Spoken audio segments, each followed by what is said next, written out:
এটা থাকছে প্রিন্সেস কাটের ড্রয়িং। এই ড্রয়িংটা কিভাবে করতে হবে তারই ফুল ভিডিও এটা। তোমরা পরপর দেখলে তোমরা নিজেরাও করতে পারবে। ফার্স্ট বলে নিই, এখানে ঝুল আছে 15, ছাতি আছে 38, কোমর 32, পয়েন্ট 9.5, গলা সামন 8, গলা পিছন 12, পুট থাকছে 13, মুহুরি 11, মোহরা 17।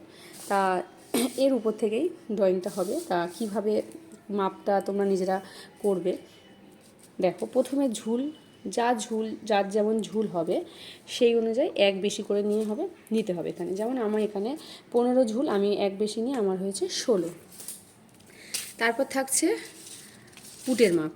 পুট ভাঙার একটা নিয়ম আছে, তো এখানে আমার পুট ভেঙে নিয়ে হয়েছে 5। এবং মোহরা সব সময় যা পুট হবে তার থেকে কিন্তু হাফ বেশি। এখানে তোমরা দেখবে যে ডবল রয়েছে, এই ডবলটা কেন হয়েছে তাও বলে দেবো আমি তোমাদের। তো এখান থেকে যা পুট হবে তার থেকে হাফ বেশি তোমাদের নিতে হবে। নেওয়ার পরে মোহরার লাইন থেকে এখানে যাবে ছাতির মাপ।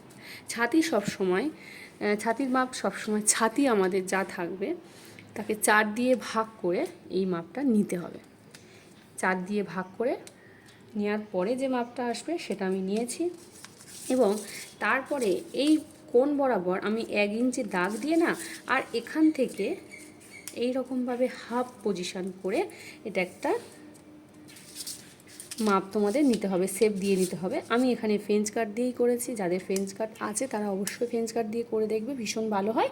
আর না হলে তোমাদের নিজেরা ডট ডট দিয়ে করতে পারো। তারপরে কিন্তু অবশ্যই এইভাবে তোমাদেরকে মেপে নিতে হবে মোহরার মাপ।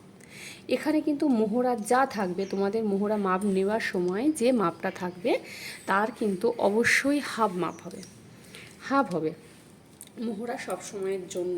কিন্তু দেখা গেল আমরা এইভাবে মাপছি, আমাদের সেই হাফ এলো না, হয় কম আসবে বা বেশি আসবে। তখন তোমাদের কিন্তু মোহরার এই লাইন থেকে হয় হাফ নামাতে হবে বা হাফ উপরে তুলতে হবে, দিয়ে ফের ফের এইভাবেই ড্রয়িংটা করতে হবে। ফ্রেঞ্চ কাট হোক যেভাবেই হোক, দিয়ে তখন আবার এইভাবে মাপতে হবে। দেখতে হবে যে আমাদের মোহরা ঠিকঠাক এলো কি না। মোহরা থেকে তোমরা হাফ ইঞ্চি বেশি অবশ্যই নেবে, তবেই কিন্তু মোহরার ফিটিংসটা ভালো হবে।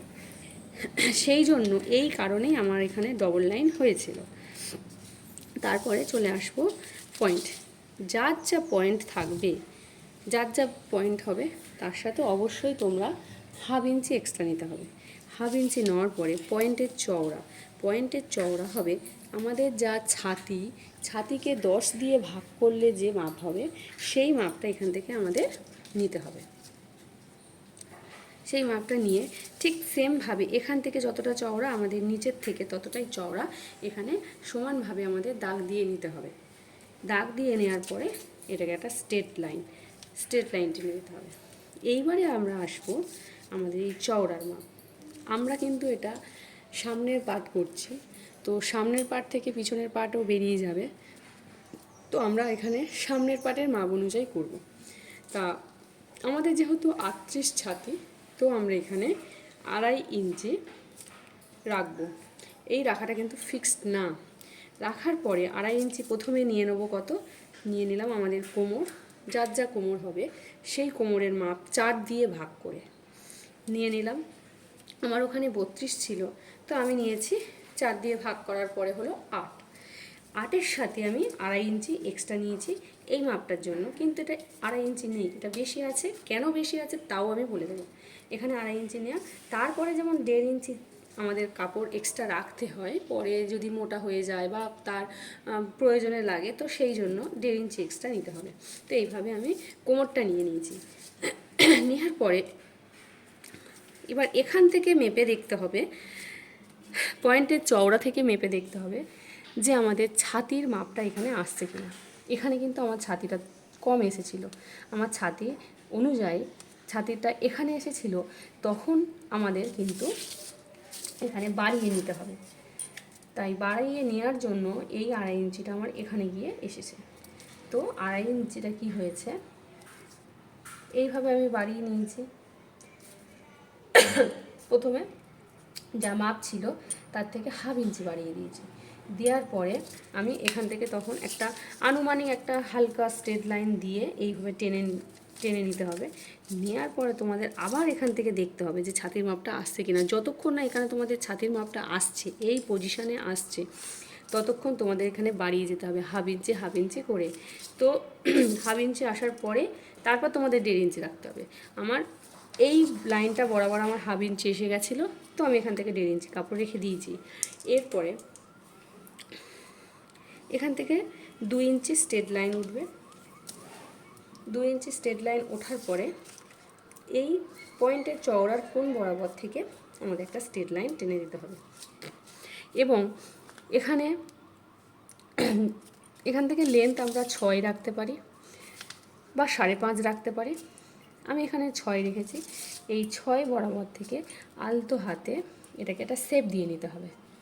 এইভাবে শেপ দেওয়ার পরে এইখানে যেহেতু এটা স্ট্রেট লাইন ছিল, তো আমি একটু রাউন্ড দিয়ে নিয়েছি।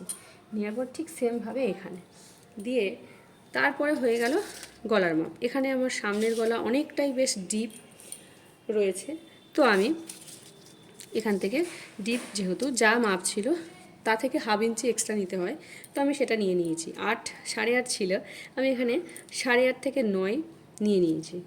নেওয়ার পরে এইভাবে শেপটা দিতে হবে। এবারে দেখো এখানে যে চওড়াটা, যারা কম রাখতে চায়, গলা ছোট করতে চায়, অবশ্যই তাদের সেইভাবেই হবে গলা ছোট। আর আমি এখানে গলাটা বেশ একটু ডিপ করব বলেই বেশ চওড়া রেখেছি, তো এইভাবেই হয়েছে। তো আমি এটা কেটে নেব। কেটে নেওয়ার পরে দেখ, তোমরা ব্লাউজটা কমপ্লিট হওয়ার পরেও দেখবে যে কতটা সুন্দর ফিনিশিং আসে, সেটাও দেখাবো। তো তোমরা এইভাবে চেষ্টা করো, তোমরা ভালো রকমভাবে একটা প্রিন্সেস কাট ব্লাউজ কাটিং করে, এবং সেলাইটা আমি দেখিয়ে দেবো সেলাই কীভাবে করতে হয়, তো তোমরা নিজেরাও করতে পারবে।